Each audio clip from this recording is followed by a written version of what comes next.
MSV அவர்கள் recommend பண்ணி கண்டிப்பா நீங்க போய் அங்கேயும் ஆர்கெஸ்ட்ரால போய் இது பண்ணணும், நீங்க வாசிச்சே ஆகணும், அந்த ஆர்கெஸ்ட்ரா ரொம்ப பிரபலமானது, ரொம்பவும் ப்ராக்டிஸ் பண்ணி நல்ல கை தேர்ந்து இது பண்றாங்க, ஹேண்டில் பண்றாங்க எல்லா இன்ஸ்ட்ருமெண்ட்னு சொல்லி அவர் வந்து ஒரு மேடையில சொல்லியிருக்காரு எஸ்பிபி கிட்ட சிபாரிசு பண்ணதா.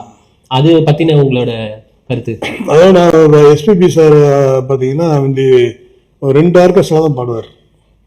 ஒன்றும் கங்கை மர ஆர்கெஸ்ட்ரா, அதெல்லாம் ஒரு லக்ஷ்மண் ஸ்தோதி அவங்க அதான் பாடுவார். ஏன்னா அப்போ பிஸி மேடம், பாடுவார், இருக்க டப்பிங் வாய்ஸ் பேசுவார், படம் எடுப்பார், மியூசிக் கம்போஸ் பண்ணுவார், ஹெவி அவர் போயிட்டே இருப்பார். எங்க திடீர்னு ஆந்திராவுக்கு போவார், இங்கே வருவார், இப்போ அந்த மாதிரி மாற்றி மாற்றி அவருக்கு இருக்கனால பிஸி முடியல அவரால். 2 மூணு டேட்டு கொடுத்து சாரி தம்பி நான் முக்கியமாக அங்கே போயிட்டு இங்கே போயிருக்கு, டப்பிங் போய் அவனை செய்யணும் அப்படின்னு சொல்லி அவாய்ட் பண்ணிட்டு வந்தார். நானும் ஒரு டயத்தில் சரி வேண்டாம் என்னத்துக்கு கூப்பிட்டு 2 வருஷமா கூப்பிட்டுக்கிட்டு அப்படின்னு விட்டுட்டேன். போகிறேன் எம்எஸ்சியோட போய் இருக்கும்போது ஒரு கம்போசிங் அவர் வந்து உட்காந்தாரு. நான் கம்போஸ் பண்ணுறேன் விஜய் கார்டனில் தான் போய் உட்காந்து கம்போஸ் பண்ணுறேன். நான் வாதம்பி உட்கார் அப்படின்னு பேசிட்டேன், பல நல்லா இருக்காரு அப்படின்னு கேட்பார், வரம் கேட்பாரு. கேட்டு முடிச்சாது ஒரு நிமிஷம் அப்படின்னு பாடு அவர்களே பாடுங்கள் அப்படின்னாரு.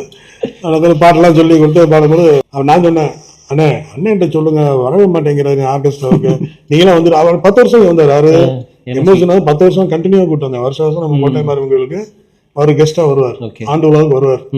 வந்திருக்கீங்க பாருங்க வரமாட்டேங்கிறாரு சொல்லுங்கண்ணே அப்படின்னு.